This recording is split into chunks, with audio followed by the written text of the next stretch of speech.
Dalam Quran dikatakan walan taradha ankal yahudu walan nasara hatta tattabi'a millatahum. Orang-orang Yahudi dan Nasrani itu tidak akan pernah senang kepada umat Islam ini sampai umat Islam sudah murtad mengikuti agama dia, barulah dia ridho kepada kita. Ini benar sekali pernyataan Quran. Orang yang tidak pernah mengalami di Kristen mungkin tidak tahu itu. Kalau saya mengalami dan pernah mempelajari itu, memang doktrin-doktrin kebencian terhadap Islam itu selalu ditanamkan. Kalau begitu benar gak kata Quran? Benar. Tidak nyenyak tidur dia, dirancang, direkayasa sedemikian rupa bagaimana Islam ini hancur. Kita tidak pernah menghayal, tidak pernah kita merenung, tidak pernah kita membuat sebuah rekayasa apapun namanya untuk menghancurkan agama lain. Nggak pernah itu. Karena agama lain itu bagi kita bukan musuh. Tapi agama lain bagi kita itu adalah lahan dakwah kita. Betul? Karena kita punya misi, Islam ini agama rahmatan lil alamin. Wa ma arsalnaka illa kafatan linnas basyira wa nadhira walakinna aktsarun nasi la ya'lamun. Tidak kami utus engkau Muhammad terkecuali kepada seluruh umat manusia. Maka mereka namanya manusia, agamanya beda dengan kita, mereka bukan musuh kita. Terkecuali kalau dia sudah memerangi kita secara fisik, baru mereka jadi musuh kita. Kalau kita tidak diperangi secara fisik, apa kata Allah dalam Quran? Surat Mumtahanah, surat ke-60 ayat 8 dan 9. La yanhaakumullahu 'anil ladzina lam yuqatilukum fid dini wa lam yukhrijukum min diyarikum an tabarruhum wa tuqsitu ilaihim innallaha yuhibbul muqsitin. Ya, kata Allah apa, Bu? Allah tidak pernah melarang kamu berbuat baik dan berlaku adil kepada orang-orang non-muslim apapun latar belakang agama mereka, sepanjang mereka tidak memerangi kamu karena keimananmu dan tidak mengusir kamu dari kampung halamanmu, maka kamu wajib berbuat baik dan berlaku adil kepada mereka. Kenapa? Innallaha yuhibbul muqsitin. Allah sangat cinta kepada keadilan. Subhanallah. Beda ya konsep Islam itu? Beda, Bu?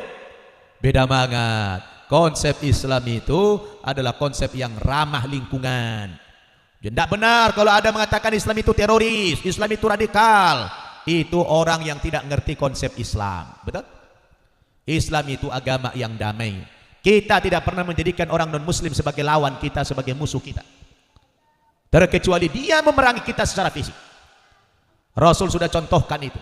Nabi di akhir-akhir hayatnya menjelang meninggal, beliau punya kebiasaan, Bu.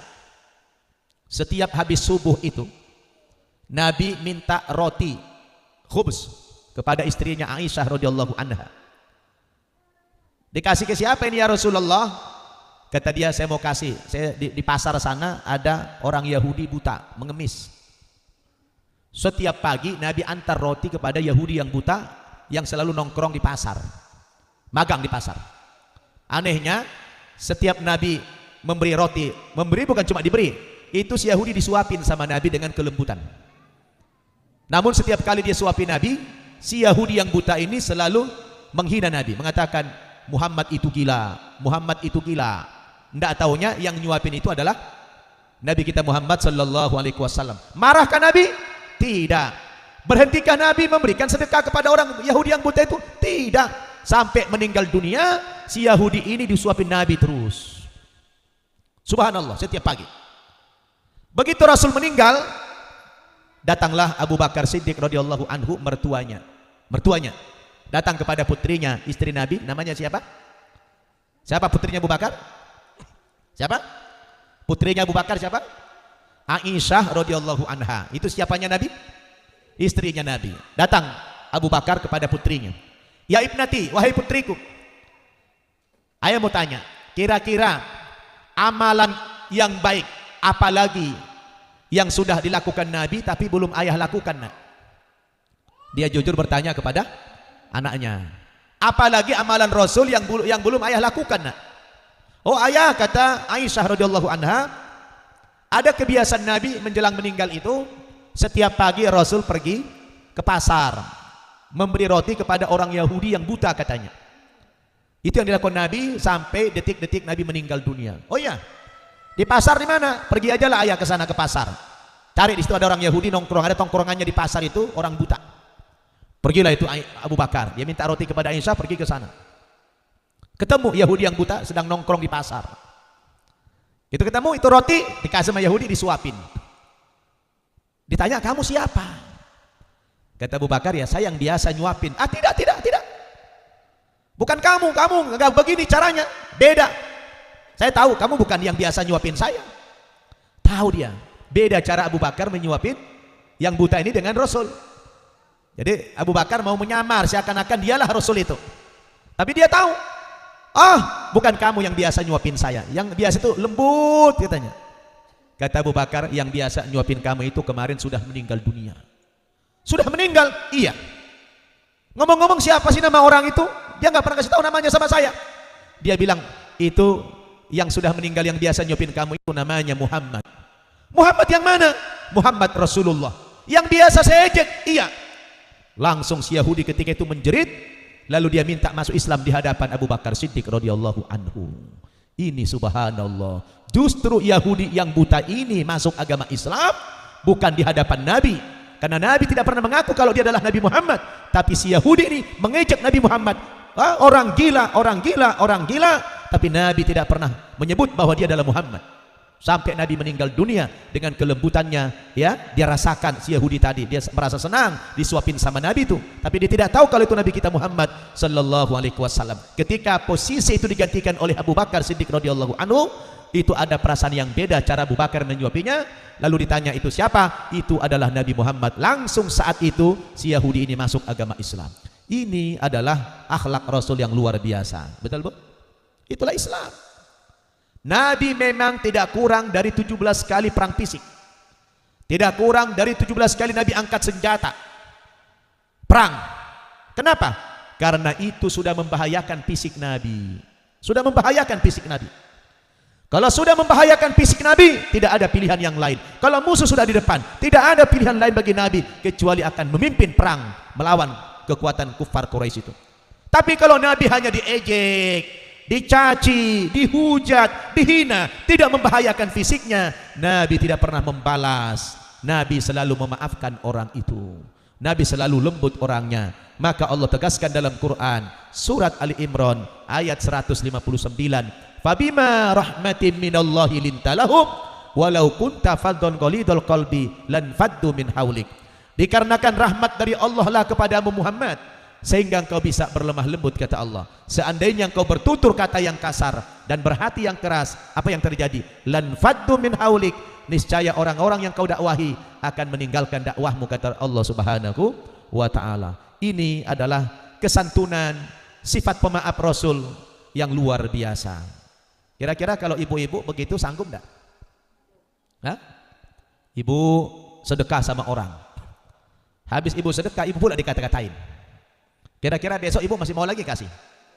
Hah? Pasti berhenti. Betul? Rasul di depan matanya, ya, dia dikatain gila, majnun, Nabi tidak marah. Saya lihat belakangan ini orang Islam jauh daripada akhlak ini. Betul? Kita sekarang ini gampang tersinggung, ya enggak? Kita sekarang gampang marah. Kita sekarang ini orangnya baper.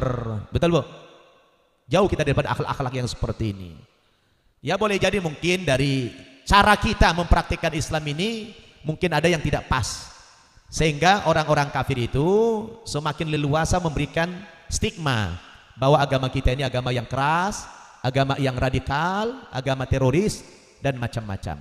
Ya sebenarnya bergantung konteks. Ada saatnya kita keras bila perlu angkat senjata kalau sudah membahayakan fisik kita. Tapi kalau belum sampai membahayakan fisik, ya sudah. Kita cara menghadapinya dengan cara yang dicontohkan Rasul, dengan akhlak. Betul? Tetap dengan kesantunan, tidak boleh dengan marah-marah, karena marah-marah itu tidak menyelesaikan masalah. Betul? Jangan-jangan akan memunculkan masalah yang baru. Betul? Nah, ibu-ibu yang saya muliakan, inilah yang mau kita ceritakan bagaimana ketinggian Rasulullah sallallahu alaihi wasallam yang belakangan ini mulai ada orang meragukan kehebatan beliau. Ya, Rasul itu memiliki kelebihan yang banyak dibanding nabi-nabi yang lain. Salah satu yang akan kita bahas pagi ini, Ibu boleh buka di dalam Al-Qur'annya, ya, surat Al-A'raf. Atau yang tidak bawa, baca di sini di Quran ini. Ini ada sudah saya angkat ini. Surat Al-A'raf ayat 157. Allah mengatakan, A'udzu billahi minasyaitonir rajim. Alladzina yattabi'una ar-rasula an-nabiyyal ummi. Alladzi yajidunahu maktuban indahum fit-taurati wal injil. Ya'muruhum bil ma'rufi wa yanhahum 'anil munkar. Wa yuhillu lahumut thayyibati wa yuharrimu 'alaihimul khaba'ith. Wa yada'u 'anhum israhum wal aghlal allati kanat 'alaihim. Falladzina amanu bihi wa 'azzaruhu wa nasaruhu wattaba'un nural ladzi unzila ma'ah ulaika humul muflihun. Artinya, orang-orang yang mengikuti Nabi Muhammad sallallahu alaihi wasallam, seorang rasul, seorang nabi yang ummi, nabi yang buta huruf. Gelar dia, Bu, apa gelarnya Nabi, Bu? Nabi itu gelarnya ternyata bukan profesor doktor. Hah? Gelar Nabi, titel Nabi bukan profesor doktor, bukan PhD, bukan master. Apa titel Nabi? Titel Nabi itu justru ummi, orang yang buta huruf. Masya Allah, orang yang buta huruf, yang tidak bisa menulis dan membaca. Itulah titel Nabi. Hebat enggak? Seorang yang buta huruf menjadi Nabi besar. Saya punya abang kandung saya yang beragama Kristen, nanya saya, Dek, katanya di Quran kalian itu dijelaskan bahwa Nabi Muhammad kalian itu buta huruf, ya? Iya bang. Memangnya kenapa? Kok mau kau mengikuti Nabi yang buta huruf? Dia bilang, setengah mengejek. Kenapa kau mau mengikuti Nabi yang buta huruf? Kalau saya mah nggak mau. Bang, saya bilang, abang jangan begitu bahasanya. Memang betul, Nabi kami itu gelarnya ummi, buta huruf. Karena tidak pernah sekolah, nggak pernah masuk bangku TK, SD, apalagi perguruan tinggi, nggak pernah. Dan tidak bisa baca dan tulis. Tapi abang jangan salah, saya bilang, Nabi kami itu memiliki kecerdasan yang luar biasa. Memiliki kecerdasan yang luar biasa. Bahkan salah satu sifat Nabi namanya fatonah. Fatonah artinya orang yang sangat cerdas. Kalau manusia seperti kita, nggak ada yang namanya fatonah. Ada yang nama fatonah tapi nggak cerdas.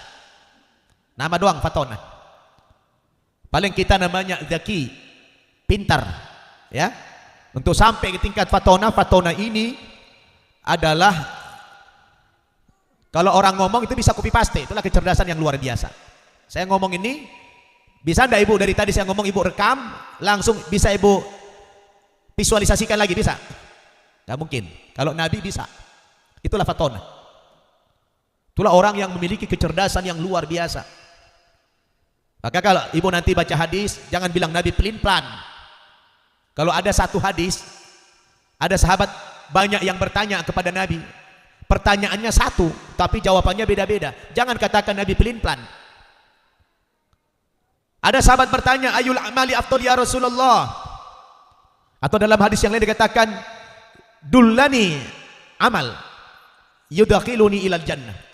Tolong tunjukkan kepada saya sebuah amalan, yang amalan itu bisa mengantarkan saya kepada surga. Dalam hadis yang lain dikatakan, ayul amali afdal ya Rasulullah. Amal apa yang paling utama ya Rasulullah? Itu jawaban Nabi beda-beda, bergantung yang nanya siapa. Nabi ada kalanya mengatakan, as-salatu ala waktiha. Amal yang paling utama itu solat pada waktunya. Lalu di lain waktu ada lagi orang bertanya, ayul amali afdal ya Rasulullah. Amal apa yang paling utama? Kata Nabi, birrul walidain, berbakti kepada ibu bapak. Di lain waktu ada lagi orang bertanya, ayul amali afdal ya Rasulullah. Apa amal yang paling utama ya Rasulullah? Nabi katakan al-hajjul mabrur, haji mabrur. Ada lagi orang tanya, ayul amali afdal ya Rasulullah? Apa amal yang paling utama ya Rasulullah? Al-jihadu fi sabilillah, jihad di jalan Allah Subhanahu wa taala. Pertanyaan saya, kenapa satu pertanyaan jawaban Nabi beda-beda? Apakah Nabi dikatakan pelin-pelan? Hah? Inilah kecerdasan Nabi. Bukan pelin-pelan, Nabi itu cerdas. Bergantung keadaan orang yang bertanya tadi. Ketika Nabi tahu orang yang bertanya ini sholatnya ogah-ogahan, malas-malasan, maka amal yang paling utama yang cocok dijawab Nabi bagi orang itu adalah sholat pada waktunya. Paham? Ketika ada orang bertanya, ya Rasulullah, apa amalan yang paling utama? Nabi tahu orang ini memang sholatnya hebat, disiplin, tepat waktu, cuma sama orang tua kurang bakti. Maka Nabi katakan birrul walidain, berbakti kepada ibu bapak.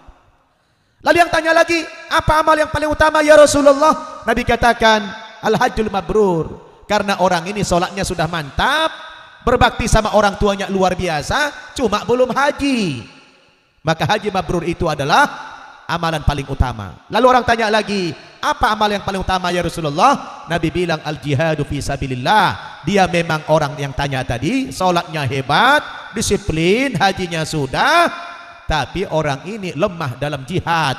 Maka Rasul katakan jihad fi sabilillah. Jadi inilah bukti Nabi itu fatonah, memiliki kecerdasan yang luar biasa. Jangan katakan dia Nabi, kok ini Nabi ini pelin-pelan, ini kok kontradiksi hadisnya. Tidak.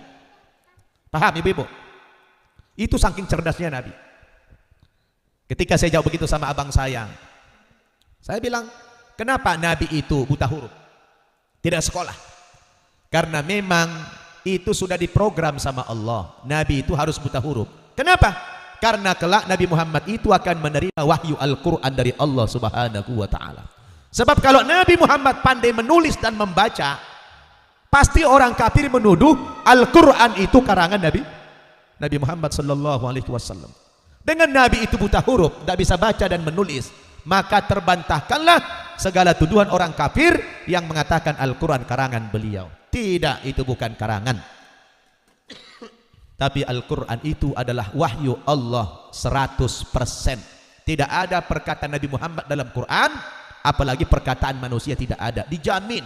Makanya Al-Quran karena dia original, Al-Quran bisa dihafal dalam kepala, bukan luar kepala.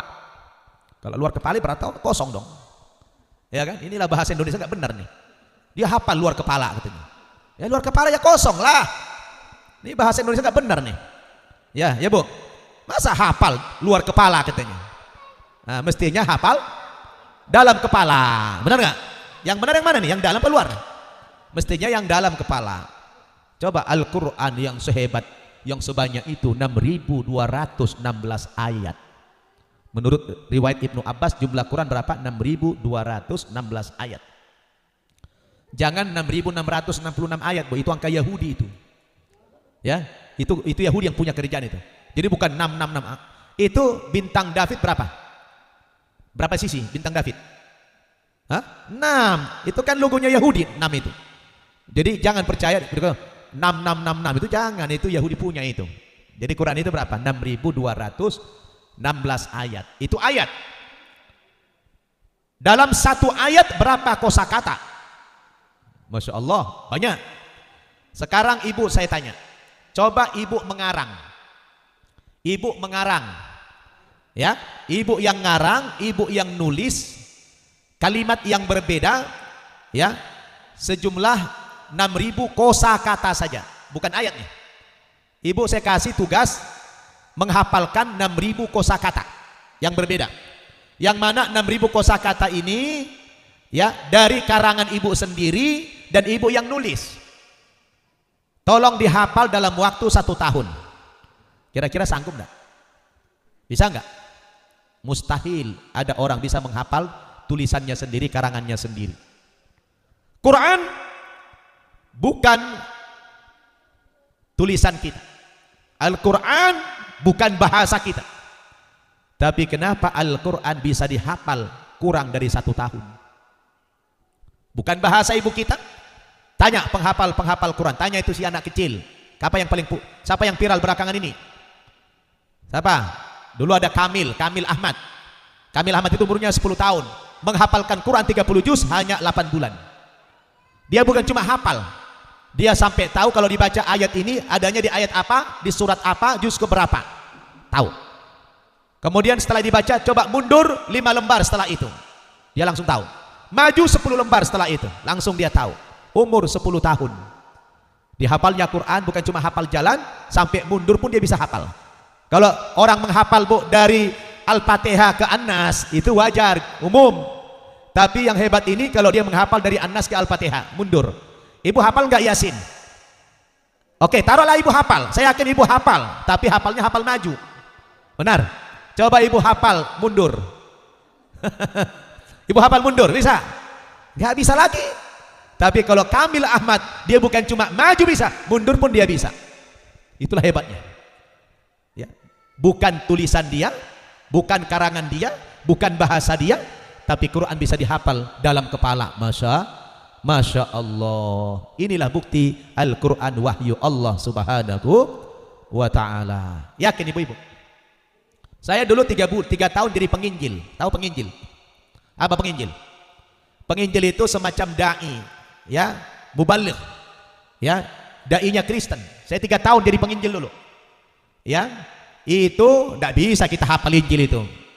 Maka saya berani taruhan, kalau ada orang Kristen, tidak usah banyak-banyak, 1 orang saja dari seluruh dunia nih, bukan hanya Indonesia, dari seluruh dunia ada yang hafal Injil itu, ya, saya bawain Injilnya.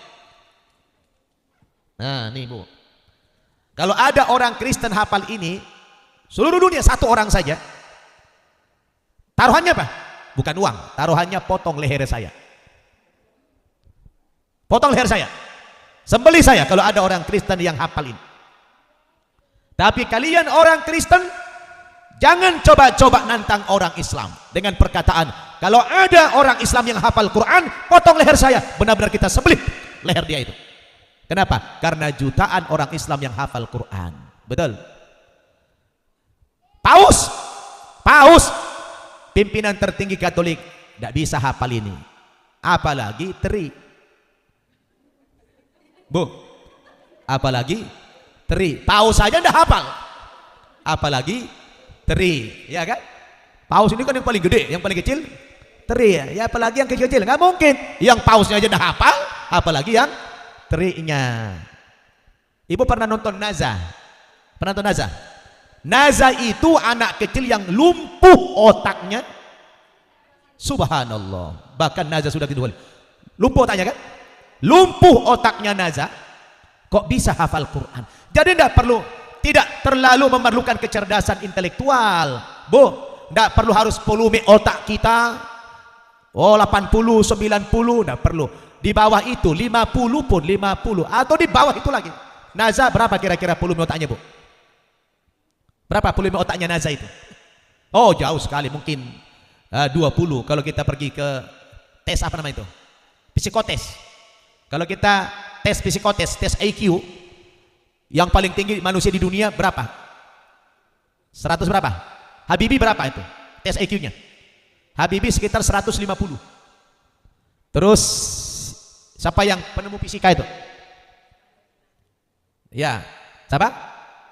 Ya, Einstein. Itu berapa? 160-an. Berarti Nazah, kalau kita ini paling di bawah 100, Bu.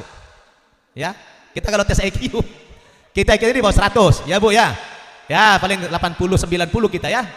Nah, Nazah paling 20 itu. Karena lumpuh otak. Tapi orang yang paling rendah kapasitas otaknya ini bisa hafal Quran 30 juz dalam kepalanya. Subhanallah. Ini ijazul Quran, mukjizat Al-Quran. Mau apa lagi kita ingkari? Makanya Nabi itu dibuat Allah buta huruf, ya, disengaja itu, diprogram sama Allah, kamu harus buta huruf karena kelak kamu menerima Al-Quran, supaya orang kafir tidak menuduh Al-Quran itu karanganmu, kata Allah subhanahu wa ta'ala. Paham, Bu? Itu jawaban saya kepada abang saya waktu itu. Apa keterangan dalam ayat ini? Orang-orang yang mengikuti Nabi Muhammad sallallahu alaihi wasallam, seorang rasul yang buta huruf, alladzi yajidunahu maktuban indahum fit Taurati wal Injil, yang sebelum kelahiran Nabi Muhammad itu, kata Allah, belum lahir dia, tetapi namanya, informasi seputar kelahirannya sudah dijumpai tertulis di dalam kitab Taurat dan Injil yang terdahulu. Subhanallah. Bu, ada bayi kayak begitu, ada manusia kayak begitu, belum lahir tapi namanya sudah populer sebelum dia lahir. Beribu-ribu tahun sebelum lahir dia sudah populer namanya. Ada manusia selain Nabi Muhammad yang kayak begitu? Gak ada. Subhanallah. Semua nabi-nabi yang terdahulu, mulai dari Nabi Adam, Allah beritakan kepada Nabi Adam, kelak akan datang Nabi Muhammad sebagai nabi yang terakhir. Setiap nabi datang, Allah beritakan itu. Bahkan para nabi itu diambil sumpah dan perjanjian oleh Allah supaya mereka percaya kepada kerasulan Muhammad walaupun dia belum lahir. Hal ini diabadikan oleh Allah dalam Al-Quran, surat Ali Imran ayat 81. Apa kata Allah? Wa id aqadallahu mitsaqan nabiyyina lama ataitukum min kitabi wa hikmah thumma ja'akum rasulun musaddiqul lima ma'akum la tu'minunna bihi wa la tansurunna qala a'aqrartum wa aqadtum ala dhalikum isri qalu aqrarna qala fashhadu wa ana ma'akum minasyahidin. Subhanallah. Bu, apa kata Allah? Ingatlah ketika Allah mengambil sumpah perjanjian dari para nabi, dari para rasul yang terdahulu. Sungguh apa saja yang kuberikan kepada kamu berupa kitab dan hikmah. Tsumma ja'akum rasulun, kemudian datang kepada kamu kelak seorang rasul. Siapa yang dimaksud? Siapa yang dimaksud? Nabi Muhammad sallallahu alaihi wasallam, yang kalau dia nanti datang, kata Allah, musaddiqul lima ma'akum, dia akan membenarkan apa-apa yang ada pada kamu. Apa yang ada pada mereka? Taurat, Zabur, Injil. Kalau Muhammad nanti datang, akan membenarkan apa yang ada pada kamu, kata Allah. La tu'minunna bihi wa la tansurunna. Kamu pasti beriman kepada Nabi Muhammad itu dan pasti menolongnya. Orangnya sudah lahir belum? Sudah lahir belum? Belum. Heboh itu nabi-nabi dulu. Dia ambil sumpah supaya beriman kepada Nabi Muhammad sallallahu alaihi wasallam dan menolongnya, padahal orangnya belum ada. Qala aqrartum wa aqadtum ala dzalikum isri. Allah tanya para nabi itu, wahai para nabi, wahai para rasul, mau enggak kamu mengambil sumpah dan perjanjian ini? Kalau Muhammad nanti datang, kamu beriman dan menolongnya. Apa jawab mereka, Bu? Qalu aqrarna. Iya, kami mengakui perjanjian ini ya Allah. Subhanallah. Qala fashhadu wa ana ma'akum minasyahidin. Kalau begitu, saksikan wahai para nabi, saksikan wahai para malaikat, kata Allah, saya dan kamu menjadi saksi akan kedatangan Nabi Muhammad sallallahu alaihi wasallam itu. Subhanallah. Ini keagungan Nabi kita Muhammad sallallahu alaihi wasallam, melampaui nabi-nabi yang terdahulu. Maaf, ini kita bukan dalam rangka membeda-bedakan rasul ya Bu ya. Sebab kita dilarang oleh Allah, la nufarriqu baina ahadim mir rusuli. Kita tidak boleh membeda-bedakan di antara rasul. Tapi memang ada hadis yang mengatakan bahwa nabi itu dilebihkan derajatnya dibanding nabi-nabi yang terdahulu itu. Fuddiltu 'alal anbiya'i bisittin. Saya dilebihkan oleh Allah daripada nabi-nabi yang lain dengan 6 kelebihan, kata Rasulullah sallallahu alaihi wasallam. Salah satu keunggulan beliau tadi adalah dianya belum lahir tetapi namanya sudah diabadikan oleh Allah di dalam kitab Taurat dan Injil yang terdahulu. Subhanallah. Cuma ini, Bu, ini kitab suci orang Nasrani. Namanya Bible atau Alkitab. Di dalam Alkitab ini ada 3 kitab suci besar. Berapa, Bu? Ada 3. Apa saja? Ada Taurat, ada Zabur, ada Injil. Tapi sayangnya Taurat, Zabur dan Injil yang ada dalam Bible ini palsu semua. Ini karangan manusia. Kata siapa? Kata Allah dalam Al-Quran, baca surat Al-Baqarah ayat 79. Surat Al-Baqarah ayat 79. Kata Al-Quran, ini palsu. Ini Injil karangan. Fawailul lilladzina yaktubuna alkitaba biaydihim thumma yaquluna hadza min indillah liyashtaru bihi thamanan qalila Fawailul lahum mimma katabat aydihim wa wailul lahum mimma yaksibun. Celakalah orang-orang yang menulis ini, kata Allah. Celaka. Mereka tulis Alkitab dengan tangan mereka sendiri, alias dengan karangan mereka sendiri. Lalu mereka mengatakan, hadza min indillah. Ini datang dari Allah. Tidak. Dulu iya. Taurat yang dulu iya dari Allah. Zabur yang dulu iya. Injil yang dulu iya. Tapi yang sekarang Taurat, Zabur, Injilnya yang palsu, karangan manusia. Kata siapa ini? Kata siapa ini, Bu? Kata Allah. Di surat apa? Ayat berapa? Ada satu lagi. Di dalam surat Ali Imran ayat 78. Allah mengatakan, wa inna minhum lafariqan yal'una alsinatahum bil kitab litahsabuhu minal kitab wa ma huwa minal kitab wa yaquluna huwa min indillah wa ma huwa min indillah wa yaquluna 'ala Allahil kadhiba wa hum ya'lamun. Surat apa? Ali Imran ayat 78. Wa inna minhum lafariqan, di antara orang-orang Yahudi dan Nasrani itu ada yang ketika membaca Alkitab ini dihiasinya mulutnya, ya, dihiasinya mulutnya ketika mereka membaca Injil ini seolah-olah seperti seorang qori melakukan Injil. Tujuannya apa? Litahsabuhu minal kitab, supaya kamu terkecoh menganggap bahwa Injil ini adalah dari Allah. Wa ma huwa min indillah, tapi ini bukan dari Allah lagi. Ya, ini dari mana? Ini adalah dari manusia. Wa yaquluna 'ala Allahil kadhiba, mereka berkata dusta kepada Allah. Ini karangan mereka. Wa hum ya'lamun, padahal mereka tahu kalau ini karangan mereka. Buktinya apa? Buktinya setiap 5 tahun sekali LAI, Lembaga Alkitab Indonesia, mencetak ulang Alkitab ini. Ada saja yang direvisi ayatnya. Ini bukti karangan manusia. Makanya mereka tidak bisa hafal. Bagaimana mau hafal 5 tahun sekali berubah ayatnya? Jelas? Gimana mau hafal orang berubah-ubah ayatnya? Bisakah dibuktikan kalau ini adalah karangan manusia? Bisa. Kalau sudah dibaca isinya, lalu tahu kalau ini buatan manusia. Mau dikasih contoh apa tidak, ibu-ibu? Apa contohnya? Coba dengarkan baik-baik, karena harus dilakukan juga Injil ini. Betapa cantik, betapa jelita engkau, hai tercinta di antara segala yang disenangi. Sosok tubuhmu seumpama pohon korma dan buah dadamu gugusannya.